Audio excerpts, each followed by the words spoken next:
یہ شب برات ہے، رحمت کی رات ہے،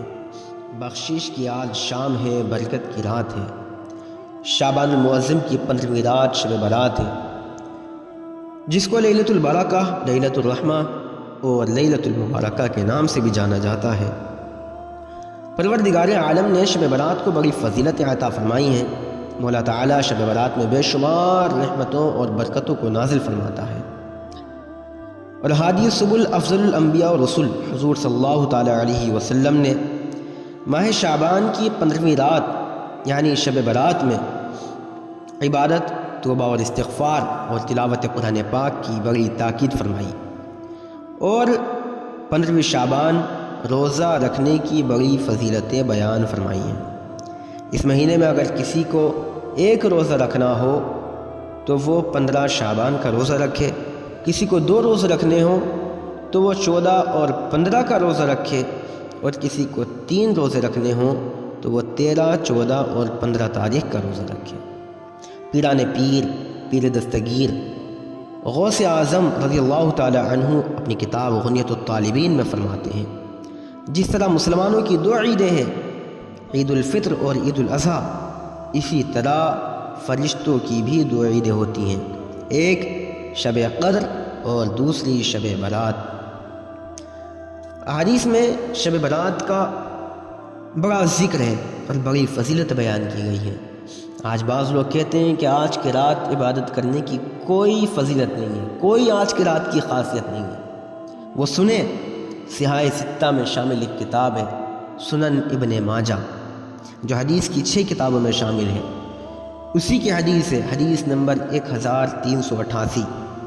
بیان کرنے والے حضرت علی اور نبی پاک صلی اللہ علیہ وسلم سے بیان کرتے ہیں۔ حضرت علی فرماتے ہیں کہ نبی کائنات صلی اللہ تعالی علیہ وسلم نے فرمایا، اذا كانت لیلۃ النصف من شعبان فقوموا لیلہا وصوموا یومہا۔ فرمایا کہ شعبان کی 15ویں رات ہو تو اس رات قیام کرو، یعنی نمازیں ادا کرو، اور اس کے دن میں روزہ رکھو۔ اسی حدیث میں آگے بیان کیا گیا ہے کہ اس رات میں اللہ سبحانہ وتعالی آسمانی دنیا پر اجلال فرماتا ہے اور فرماتا ہے کوئی مجھ سے بخشش طلب کرنے والا جسے میں معاف کروں، ہے کوئی رزق طلب کرنے والا جسے میں رزق دوں، ہے کوئی مصیبت زدہ کہ اسے میں عافیت دوں۔ ہمارے پیارے نبی صلی اللہ تعالی علیہ وسلم کی ایک اور پیاری سی حدیث تاریخ مدینتی دمشق جلد 61 کے صفحہ نمبر 250 پر ذکر ہے۔ حضرت عائشہ فرماتی ہیں کہ رسول اللہ صلی اللہ تعالی علیہ وسلم شعبان کے علاوہ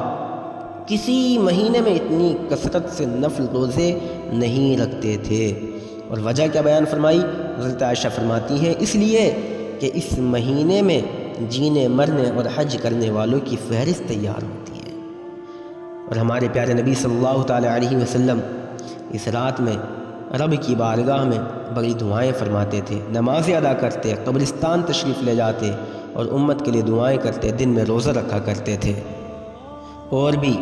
حدیث کے بہت سارے علماء نے شب برات کا ذکر فرمایا۔ سیاہ ستہ کی ایک اور مشہور کتاب ہے جامع ترمذی، امام محمد ترمذی نے حضرت عائشہ کی روایت نقل فرمائی ہے اور ثابت فرمایا کہ نبی پاک صلی اللہ تعالی علیہ وسلم کا آج کی رات قبرستان جانا اور اللہ سبحانہ وتعالی کا اس رات میں آسمانی دنیا پر اجلال فرمانا اور جسے چاہنا اس کی بخشش فرما دینا ثابت ہے۔ سیاہ ستہ کی ایک اور کتاب ہے سنن ابن ماجہ، اس میں شب برات کے متعلق مستقل ایک باب باندھا گیا ہے، اور امام ابن حبان نے اپنی کتاب صحیح ابن حبان میں شب برات کے متعلق باب قائم فرمایا ہے۔ امام احمد بن حنبل رحمۃ اللہ تعالی علیہ، جو کہ امام بخاری اور امام مسلم کے بھی استاذوں میں آتے ہیں، انہوں نے بھی اپنی کتاب میں شب برات کے متعلق احادیث ذکر فرمائی ہیں، اور امام محمد بن عبد الرحمن سخاوی رحمۃ اللہ تعالی علیہ اپنی کتاب القول البدیع فی الصلاۃ علی حبیب الشفیع میں ذکر فرماتے ہیں کہ حضرت طاؤوس یمنی نے فرمایا کہ میں نے امام حسن بن علی رضی اللہ تعالی عنہما سے 15 شعبان کی رات اور اس میں عمل کے متعلق سوال کیا، تو امام حسن نے فرمایا اس رات کو میں 3 حصوں میں تقسیم کر لیتا ہوں، ایک حصے میں نانا جان پر درود شریف پڑھتا ہوں، اللہ تعالیٰ کے فرمان یا ایھا الذین آمنوا صلوا علیہ وسلموا تسلیما پر عمل کرتے ہوئے کہ اے ایمان والو تم بھی نبی پاک صلی اللہ علیہ وسلم پر درود اور خوب سلام بھیجو۔ اور امام حسن فرماتے ہیں کہ دوسرے حصے میں اللہ تعالیٰ سے استغفار کرتا ہوں اللہ تعالیٰ کے اس حکم پر عمل کرتے ہوئے وما کان اللہ معذبہم وہم یستغفرون، اور انہیں اللہ عذاب نہیں کرنے والا جب تک وہ بخشش مانگ رہے ہیں۔ پھر امام حسن فرماتے ہیں کہ تیسرے حصے میں نماز ادا کرتا ہوں اللہ تعالیٰ کے اس فرمان پر عمل کرتے ہوئے وَاسْجُدْ وَاقْتَرِب، کہ اور سجدہ کرو اور ہم سے قریب ہو جاؤ۔ پھر حضرت طاؤس یمنی نے عرض کی کہ جو شخص یہ عمل کرے اس کے لیے کیا ثواب ہے؟ تو امام حسن نے فرمایا کہ میں نے والد محترم حضرت علی سے سنا اور انہوں نے حضور نبی اکرم صلی اللہ علیہ وسلم سے سنا، حضور صلی اللہ تعالی علیہ وسلم نے فرمایا کہ جس نے ایسا کیا اس کو مقربین میں لکھ دیا جاتا ہے۔ جبکہ اب شعبان کی 15ویں رات میں جاگنا اور عبادت کرنا احادیث سے اور ہمارے بزرگان دین سے ثابت ہو گیا، تو آج کی رات میں پڑھنے کے لیے چند نفل جان لیتے ہیں۔ چنانچہ فرمایا گیا کہ شعبان کی 15ویں شب میں 2 رکعت نماز نفل یوں ادا کی جائے کہ ہر رکعت میں سورہ فاتحہ کے بعد 1 بار آیت الکرسی اور 15 بار سورہ اخلاص پڑھی جائے، اور سلام پھیرنے کے بعد 100 بار درود شریف پڑھ کر ترقی رزق کے لیے دعا کی جائے، انشاءاللہ اللہ سبحانہ وتعالی برکت عطا فرمائے گا۔ ایک نماز کا ذکر یوں کیا جاتا ہے کہ اللہ تعالیٰ کی مدد اور نصرت حاصل کرنے کے لیے 2 رکعت نماز یوں ادا کی جائے کہ سورہ فاتحہ کے بعد دونوں رکعت میں 11 بار